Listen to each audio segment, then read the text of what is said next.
Today I'm going to talk about whether you should present yourself as a freelance developer or as a web design or web development business. So I guess it sort of comes down to, I remember when I first did my business website, I wasn't too sure whether to present myself as an I or a we. So what I mean by that is, should I start to use myself as in the first person on the website? So I can do a great job for your business website. I've done this, I've done that. The other way is to present yourself as a business. So to say we. So we here at DP Web Design have completed hundreds of sites over the last, so many years, and we do this and we do that. So presenting yourself as a business. So I guess when we look at this, we're looking at where are you heading towards is the big thing.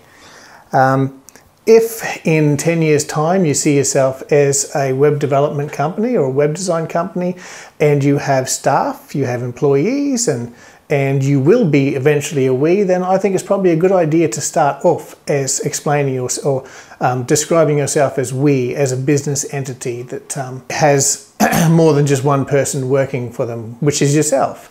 And most web design companies will start off like that. I started off just myself, and I still have myself, but I do have other people that do come in every now and then and work. Although that's an area that I haven't quite fell into comfortably yet, because I am a web designer first, and then probably a businessman second. So I tend to sort of do better at web development than I do at business enterprises, simply because business is not what I enjoy doing. I enjoy doing a creative front-end web developing and design. But unfortunately, business is a part of any business. How stupid does that sound? I set out to describe myself as we, but I did feel as though I was presenting myself incorrectly to certain clients, because people would come on board, clients would come on board, and you would get these sort of comments like, oh, so you're just a guy at home, working at home, just doing web design websites yourself. So, and they would sort of, you could feel a little bit of letdown in their voice, or a little bit of like, oh, so I haven't really got a real business here. I've just got a dude at home making websites. And so you do get that stigma. And look, I do think you can be overlooked if you present yourself as, well, let's call it a freelance developer.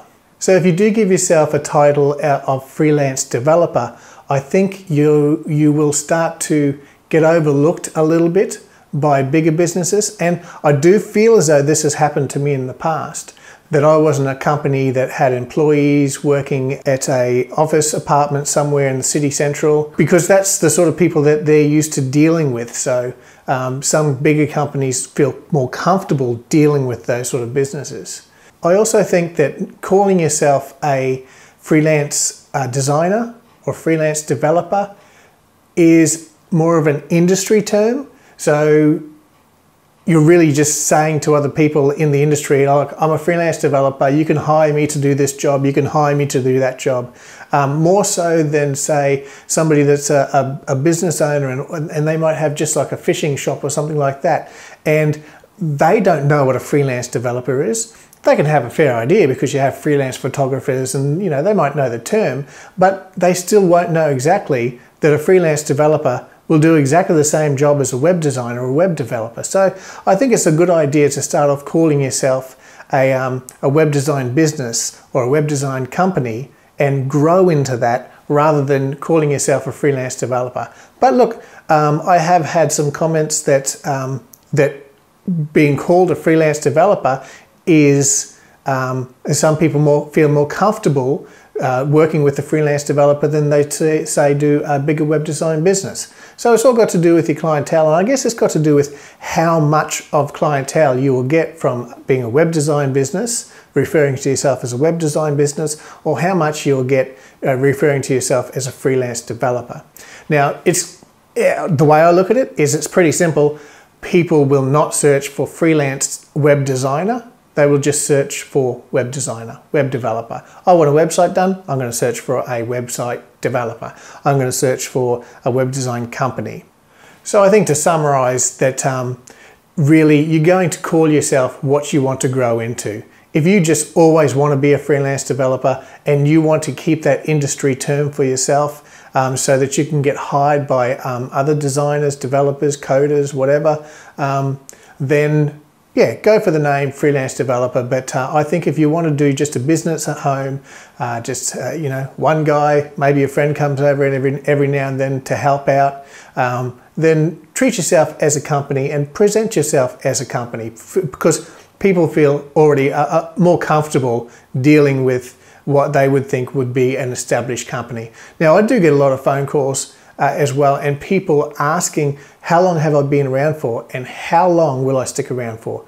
This is mainly because a lot of developers will fold up pretty quick. So you might start off, some guys start off in their room or in their garage or whatever, just doing web designs for companies. But what happens is they realize after a while that they can't keep up with the hours or the amount of pay that you get when you're starting off compared to, you know, the amount of work you do, and the business is fold. Now, if you've got even 10 clients, 20 clients by this stage, then basically those clients are out a web design business. And I do have people make sure that I'm an established business first and I'm going to be around for a while. And they do query me on those sort of things.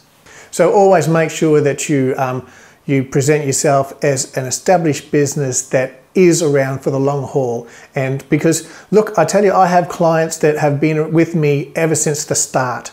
And simply, well, probably for a couple of reasons. One of them is that they like my work, and the other one is people are generally lazy. So, and people will stick with you even if you have some downfalls every now and then. They understand that you're human. So, so if you're in it for the long haul, you will get a large bank of clients up over the years that you keep on working, and then work does get easier because really work will flow because of your large bank of clients that you do have.